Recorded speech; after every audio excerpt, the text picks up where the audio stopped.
الحمد لله رب العالمين۔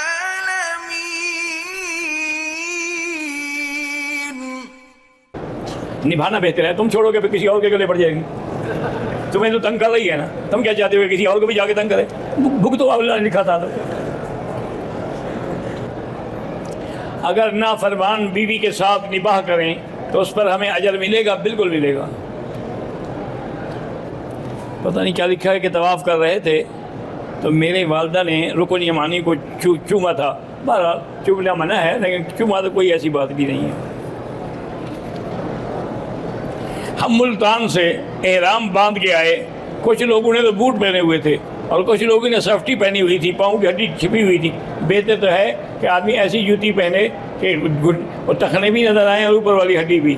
اگر وہ بند پہنے گا دم پڑ جائے گی۔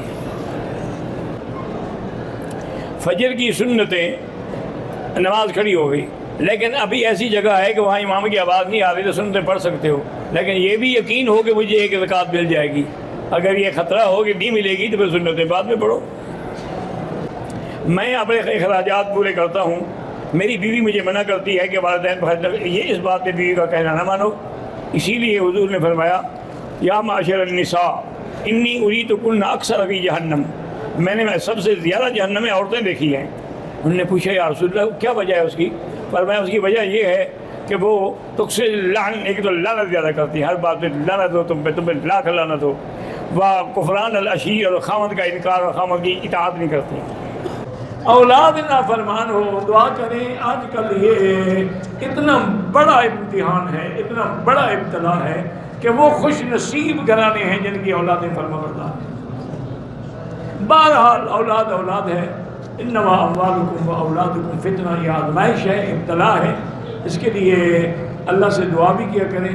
اور بزرگوں نے ایک وظیفہ لکھا ہے کہ 2 رکعت نماز اسی نیت سے پڑھو کہ اللہ میری اولاد کو فرمانبردار بنا، اور اس کے بعد ایک تسبیح سورۃ اخلاص قل هو اللہ احد، یہ پورا 100 دفعہ پڑھو، پھر درود شریف پڑھ کے اللہ سے دعا مانگو۔ یہ 11 دن تک کرتے رہو تو انشاءاللہ اللہ اولاد کو فرمانبردار بنا دے گا۔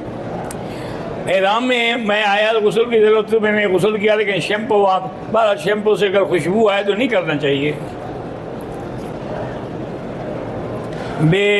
احرام کی حالت میں بے دھیانی میں ایک ناخن کاٹ دیا، دم نہیں واجب ہوگا۔ سارے ہاتھ کے ناخن کاٹے تو دم واجب ہوگا۔ میں احرام باندھ کے آیا تھا کہ بیمار ہو گیا، سردی لگی تو میں نے پاؤں پر بھی اور سر پہ بھی کمبل ڈالا، تو ایسی کوئی بات نہیں ہے، انشاءاللہ آپ کا عمرہ ٹھیک ہے۔ حرم کے اطراف میں جو چھوٹی چھوٹی مساجد ہیں، بالکل اللہ کے بندے ساری مسجد الحرام میں ہیں، انشاءاللہ وہاں بھی اللہ 1 کا لاکھ دیں گے۔